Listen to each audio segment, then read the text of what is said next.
श्री हरि बोलो ग्रंथराज श्रीमद् भगवद गीता जी की जय। श्री परमात्मने नमः। नमस्कार दोस्तों, स्वागत है आपका हमारे YouTube चैनल पर। आज हम श्रीमद् भगवद गीता के तीसरे अध्याय के श्लोक 4 की चर्चा करेंगे। अगर आप हमारे साथ रोज श्लोकों पर चर्चा करते रहे हैं तो आप पहले से ही जान गए होंगे कि हर दिन हम एक नए श्लोक पर विचार करते हैं और उसे अपनी जिंदगी में कैसे लागू कर सकते हैं, इस पर बात करते हैं। पिछले वीडियो में हमने श्लोक 3 की चर्चा की थी, जहां हमने कर्म और उसकी महत्ता पर गहन चिंतन किया था। हमने देखा कि कैसे कर्म किए बिना केवल विचारों से कोई सफलता प्राप्त नहीं होती। आज हम अध्याय 3 के श्लोक 4 पर चर्चा करेंगे। न कर्मणाम नारंभा नैष्कर्म्यं पुरुषोऽश्नुते न च संन्यसनादेव सिद्धि समधिगच्छति। इस श्लोक में भगवान श्री कृष्ण बताते हैं कि कर्म न करने से पुरुष को मोक्ष प्राप्त नहीं होता और केवल संन्यास से सिद्धि प्राप्त नहीं होती। जीवन में कर्म अत्यंत आवश्यक है और बिना कर्म किए जीवन को जीना संभव नहीं है। इस श्लोक की गहराई को समझते हैं और इसका अर्थ अपनी दैनिक जीवन में किस प्रकार लागू कर सकते हैं, इस पर बात करेंगे। भगवद गीता अध्याय 3 श्लोक 4।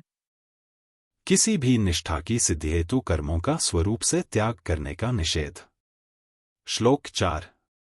न कर्मणाम नारंभान नैष्कर्मे पुरुषोऽश्नुते न च संन्यसनादेव सिद्धिं समधिगच्छति।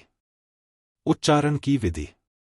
न कर्मणाम अनारंभात् नैष्कर्म्यं पुरुषः अश्नुते न च संन्यसनात् एव सिद्धिं समधिगच्छति। 4।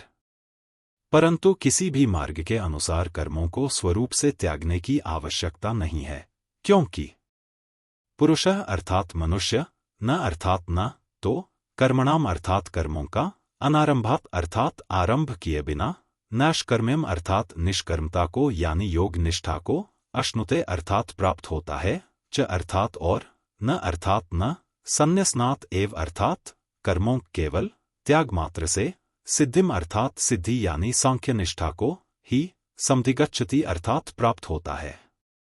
जिस अवस्था को प्राप्त हुए पुरुष के कर्म अकर्म हो जाते हैं, अर्थात फल उत्पन्न नहीं कर सकते, उस अवस्था का नाम निष्कर्मता है। व्याख्यान। कर्मणाम नारंभान नैष्कर्मे पुरुषोऽश्नुते। कर्मयोग में कर्म करना अत्यंत आवश्यक है, कारण कि निष्काम भाव से कर्म करने पर ही कर्मयोग की सिद्धि होती है। जो योग पर आरूढ़ होना चाहता है, अपने में समता लाना चाहता है, उसके लिए कर्मयोग की दृष्टि से निष्काम भाव से कर्म करना आवश्यक है। आरुरुक्षोर मुनेर्योगण कर्म कारण मुच्यते। गीता 6:3। अगर वह कर्म करेगा ही नहीं तो उसको यह कैसे पता लगेगा कि मैं सिद्धि में सम रहा या विचलित हो गया। यह सिद्धि मनुष्य को कर्म किए बिना नहीं मिल सकती। मनुष्य के अंतःकरण में कर्म करने का जो वेग विद्यमान रहता है, उसे शांत करने के लिए कामना का त्याग करके कर्तव्य कर्म करना आवश्यक है। कामना रखकर कर्म करने पर यह वेग मिटता नहीं, प्रत्युत बढ़ता है। नैष्कर्म्यम अश्नुते पदों का आशय है कि कर्मयोग का आचरण करने वाला मनुष्य कर्मों को करते हुए ही निष्कर्मता को प्राप्त होता है। जिस स्थिति में मनुष्य के कर्म अकर्म हो जाते हैं, अर्थात बंधनकारक नहीं होते, उस स्थिति को निष्कर्मता कहते हैं। कामना से रहित होकर किए गए कर्मों में फल देने की शक्ति का उसी प्रकार सर्वथा अभाव हो जाता है, जिस प्रकार बीज को भूनने या उबालने पर उसमें पुनः अंकुर देने की शक्ति सर्वथा नष्ट हो जाती है। अतः निष्काम मनुष्य के कर्मों में पुनः जन्म मरण के चक्र में घुमाने की शक्ति नहीं रहती। कामना का त्याग तभी हो सकता है जब सभी कर्म दूसरों की सेवा के लिए किए जाएं, अपने लिए नहीं। कारण कि कर्म मात्र का संबंध संसार से है और अपना स्वरूप का संबंध परमात्मा से है। अपने साथ कर्म का संबंध है ही नहीं। इसलिए जब तक अपने लिए कर्म करेंगे, तब तक कामना का त्याग नहीं होगा, और जब तक कामना का त्याग नहीं होगा, तब तक निष्कर्मता की प्राप्ति नहीं होगी। न च संन्यसनादेव सिद्धिं समधिगच्छति। इस श्लोक के पूर्वार्ध में भगवान ने कर्मयोग की दृष्टि से कहा कि कर्मों का आरंभ किए बिना कर्मयोगी को निष्कर्मता की प्राप्ति नहीं होती। अब श्लोक के उत्तरार्ध में सांख्य योग की दृष्टि से कहते हैं कि केवल कर्मों का स्वरूप से त्याग कर देने से सांख्य योगी को सिद्धि अर्थात निष्कर्मता की प्राप्ति नहीं होती। सिद्धि की प्राप्ति के लिए उसे कर्तापन, अहंता का त्याग करना आवश्यक है। अतः सांख्य योगी के लिए कर्मों का स्वरूप से त्याग करना मुख्य नहीं है, प्रत्युत अहंता का त्याग ही मुख्य है। सांख्य योग में कर्म किए भी जा सकते हैं और किसी सीमा तक कर्मों का त्याग भी किया जा सकता है, परंतु कर्मयोग में सिद्धि प्राप्ति के लिए कर्म करना आवश्यक होता है। गीता 6:3। मार्मिक बात। श्रीमद्भगवद्गीता मनुष्य को व्यवहार में परमार्थ सिद्धि की कला सिखाती है। उसका आशय कर्तव्य कर्म कराने में है, छुड़ाने में नहीं। इसलिए भगवान कर्मयोग और ज्ञानयोग दोनों ही साधनों में कर्म करने की बात कहते हैं। यह एक स्वाभाविक बात है कि जब साधक अपना कल्याण चाहता है तब वह सांसारिक कर्मों से उकताने लगता है और उन्हें छोड़ना चाहता है। इसी कारण अर्जुन भी कर्मों से उकताकर भगवान से पूछते हैं कि जब कर्मयोग और ज्ञानयोग दोनों प्रकार के साधनों का तात्पर्य समता से है तो फिर कर्म करने की बात आप क्यों कहते हैं? मुझे युद्ध जैसे घोर कर्म में क्यों लगाते हैं? परंतु भगवान ने दोनों ही प्रकार के साधनों में अर्जुन को कर्म करने की आज्ञा दी है, जैसे कर्मयोग में योगस्थः कुरु कर्माणि गीता 2:48 और सांख्य योग में तस्माद्युध्यस्व भारत गीता 2:18। इससे सिद्ध होता है कि भगवान का अभिप्राय कर्मों को स्वरूप से छुड़ाने में नहीं, प्रत्युत कर्म कराने में है। हाँ, भगवान कर्मों में जो जहरीला अंश कामना, ममता और आसक्ति है उसका त्याग करके ही कर्म करने की आज्ञा देते हैं। कर्मों का स्वरूप से त्याग करने की अपेक्षा साधक को उनसे अपना संबंध विच्छेद करना चाहिए।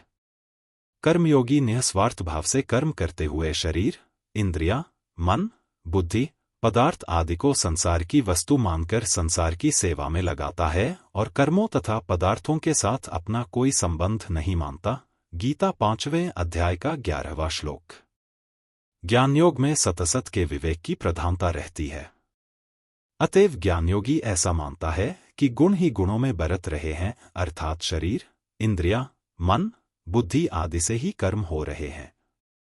मेरा कर्मों के साथ किंचन मात्र भी संबंध नहीं है। गीता 3 अध्याय का 28वां और 5वें अध्याय का 8वां श्लोक। प्रायः सभी साधकों के अनुभव की बात है कि कल्याण की उत्कट अभिलाषा जागृत होते ही कर्म, पदार्थ और व्यक्ति, परिवार से उनकी अरुचि होने लगती है। परंतु वास्तव में देह के साथ घनिष्ठ संबंध होने से यह आराम विश्राम की इच्छा ही है जो साधक की उन्नति में बाधक है। साधकों के मन में ऐसा भाव रहता है कि कर्म, पदार्थ और व्यक्ति का स्वरूप से त्याग करने पर ही हम परमार्थ मार्ग में आगे बढ़ सकते हैं। परंतु वास्तव में इनका स्वरूप से त्याग न करके इनमें आसक्ति का त्याग करना ही आवश्यक है। सांख्य योग में उत्कट वैराग्य के बिना आसक्ति का त्याग करना कठिन होता है, परंतु कर्मयोग में वैराग्य की कमी होने पर भी केवल दूसरों के लिए कर्म करने से आसक्ति का त्याग सुगमतापूर्वक हो जाता है। गीता ने एकांत में रहकर साधन करने का भी आदर किया है, परंतु एकांत में सात्विक पुरुष तो साधन भजन में अपना समय बिताता है, पर राजस पुरुष संकल्प विकल्प में, तामस पुरुष निद्रा आलस्य प्रमाद में अपना समय बिताता है, जो पतन करने वाला है। इसलिए साधक की रुचि तो एकांत की ही रहनी चाहिए, अर्थात सांसारिक कर्मों का त्याग करके पारमार्थिक कार्य करने में ही उसकी प्रवृत्ति रहनी चाहिए, परंतु कर्तव्य रूप से जो कर्म सामने आ जाए उसको वह तत्परता पूर्वक करे। उस कर्म में उसका राग नहीं होना चाहिए। राग न तो जन समुदाय में होना चाहिए और न अकर्मण्यता में ही। कहीं भी राग न रहने से साधक का बहुत जल्दी कल्याण हो जाता है।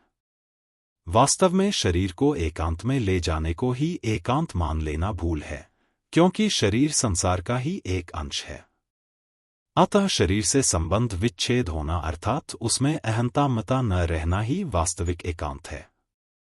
परिशिष्ट भाव जो अपना है, अपने में है और अभी है, उस तत्व की प्राप्ति कुछ करने से नहीं होती, क्योंकि उसकी अप्राप्ति कभी होती ही नहीं। हम कुछ करेंगे तब प्राप्ति होगी, यह भाव देहाभिमान को पुष्ट करने वाला है। प्रत्येक क्रिया का आरंभ और अंत होता है, अतः क्रिया करने से उसकी प्राप्ति होगी जो विद्यमान नहीं है। परंतु प्रकृति के साथ संबंध होने के कारण प्रत्येक प्राणी में क्रिया का वेग रहता है जो उसको क्रियारहित नहीं होने देता।